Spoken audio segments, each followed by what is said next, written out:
Welcome back, all you Fabricans and Fleshbags, to the super, not funny show reviews.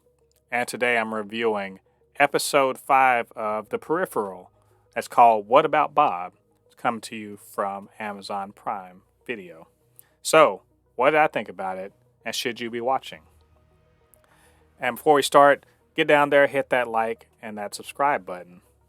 And I tell you, Flynne and Burton, they just can't get a break. Those damn people from the future just don't want to let up off the gas trying to kill them. And in this case, the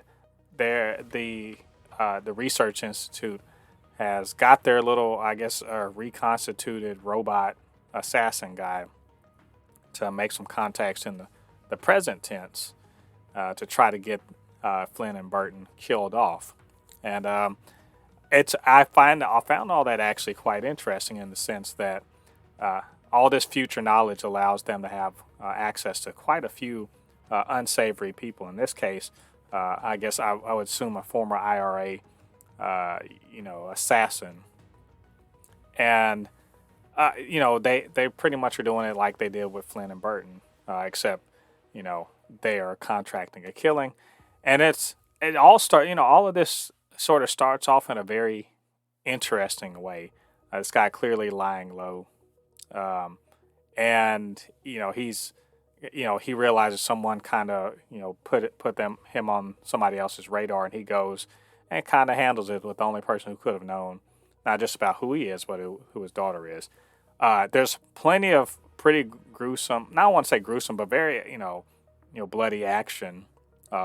First off, there seems to be this thing about dangerous old, grizzled old men that goes around Hollywood right now. And I have to say, the guy Bob, he does handle his business. He's quite cold-blooded about it. And it also, puts you to mind that, oh man, what are Flynne and Burton, kind of dealing with? Speaking of what they're dealing with, Flynn's whole her problem, with not just her hand, but having problem with her, headaches and all that other stuff. That's got to get looked at, and it sort of sets them up in a bad place. Also, they're dealing with the fact that Jasper has got $10,000 to essentially be a snitch on Flynne and Burton, and that his wife Billy Ann, who's friends with Flynn, doesn't really know about that. And that sort of comes into play later on in episode 2. And it culminates, some cool action sequences, but it also sends Flynn to the future to sort of, take the fight to the Research Institute. And there's a cool little moment that they have with their mother. I think probably a theme of this show is like nothing's for free. There's always a price for something. And, Jasper's learning that. Flynne and Burton, are sort of realizing it too. And maybe it's time for them to get in a better bargaining position.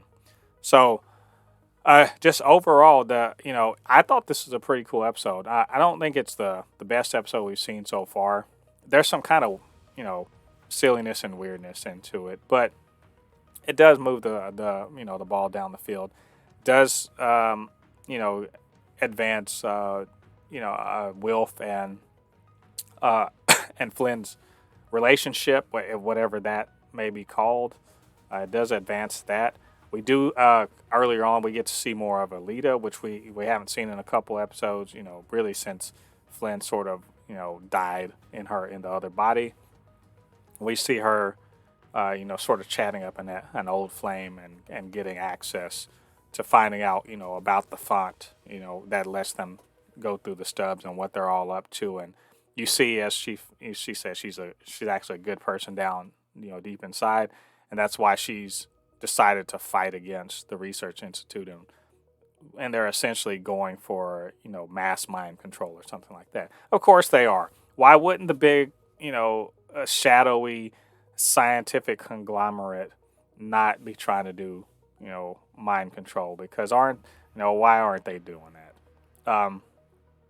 And so I found all that backstory quite interesting. I think Wilf is a bit underused in this show, unfortunately. He seems like an interesting character that doesn't really get to do anything, not really except to just kind of explain things to Flynn. uh, I liked the action sequences, the attempted assassination on the bridge. That was pretty dang cool, especially seeing Billy Ann be like kind of a badass. We just get the idea that there's these people in this town. They're a lot more than they look. There's some tantalizing clues about that this near future. I'm thinking that maybe Texas tried to secede from the United States because they were saying that that's where Burton went with his buddies to fight. So maybe that went on, and of course, someone's got an invisible car. I'm going to assume that it's the local gangster guy, but who knows? Who knows what's really going on there? But we saw that the assassin did get snatched up. The downside to this is like there was a confrontation between Flynne and Nuland, Dr. Nuland in the future, and they're both apparently wearing peripherals or whatever, and they have a little kind of, I call it a bad bitch fight, and two badass chicks that are just kind of going at it, but they didn't sell it well. Like I watched it, I'm like, oh, who was the fight, the stunt coordinator on this, and why didn't they help these ladies, really sell these movies a lot better? Because I just didn't quite. I believe that they were trying to do cool things. I just didn't see them execute it well. It just looked a little flailing. And I'd really rather that they had tried a little harder on that. That's a bit of a nitpick. Really, I think, like I said, this moves the ball down the field. I don't think a whole lot happened like that we hadn't already seen before. I would have liked to have gotten a little more story moving forward. Obviously, Alita, her thing is going to be super important, so we need to find out where she is. And Flynne and Burton, they obviously know they need to work a little harder to be less disposable, but I don't really see, how they're coming up with it. So, but I remain hopeful. I'm so far still loving this series. I think it's really quite cool. Just need a little bit more from an episode like this. So hopefully next week. But anyway, what did you guys think about this episode? What do you think about what I had to say? Get down to the comment section. Leave your thoughts there. And, of course, you can always hit me up. supernotfunnyshow@gmail.com or at supernotfunnys1 on Twitter. And do your boy a favor. Get down there. Hit that like and subscribe button, the notification bell, all that good stuff. Helps with the algorithm so more people can see these reviews. All right, all you Fabricans and Fleshbags, thanks for joining me. Come back next week. We're going to be doing episode 6 of The Peripheral. Until then, I've been Mo De Poupée, your resident fabricant and comic extraordinaire on all things pop culture. And I'll see you guys on the other side of the thread. Peace.